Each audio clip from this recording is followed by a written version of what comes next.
Hi,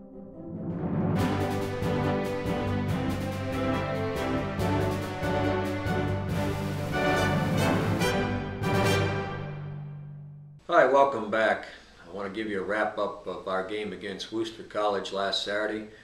We suffered a disappointing loss in overtime, 27-21. It was a sloppy day, but both teams played in the mud, and that really didn't have any bearing on the outcome of the game.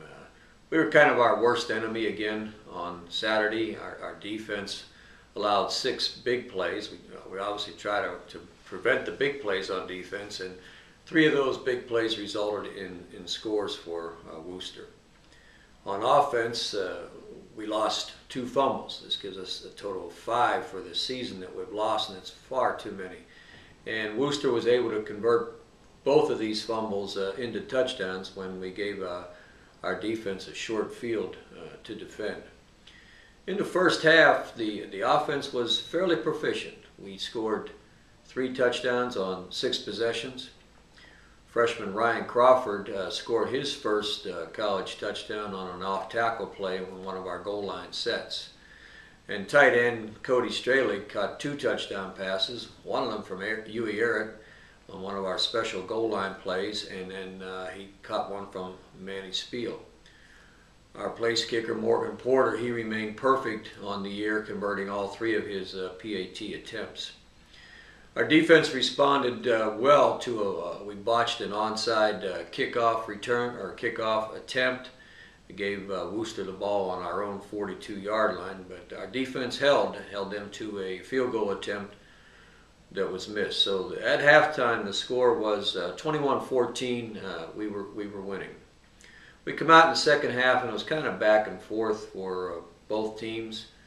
I believe there were a total of 9 punts during that time, during the second half. Worcester again took advantage of one of our fumbles and a short field, and Worcester scored a touchdown after one of our fumbles, giving only a 45-yard field. That's not fair. It's not good for the defense. I mean, we have to respond to those challenges, obviously, but we got to stop fumbling the ball. Near the end of the game, we were trying to get close enough to attempt a field goal. We were going against the wind, so we tried to get a little bit closer, and we just failed to convert a 4th down, and I think it was 4th down and 3, and we came up about a yard short.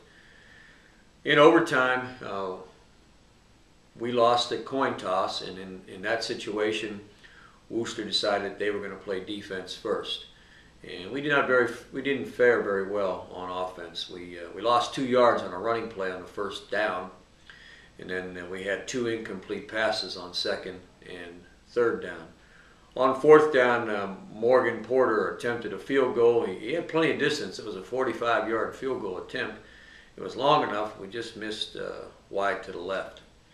And then when Worcester had their opportunity to play offense in overtime, they converted on a 3rd and 11, which was a little bit disappointing for us, and then they scored 2 plays later on a 13-yard run play. So that ended the game 27-21, and it was obviously disappointing because we had some opportunities, and again, our goal was to prevent the big plays and to prevent turning the ball over on offense.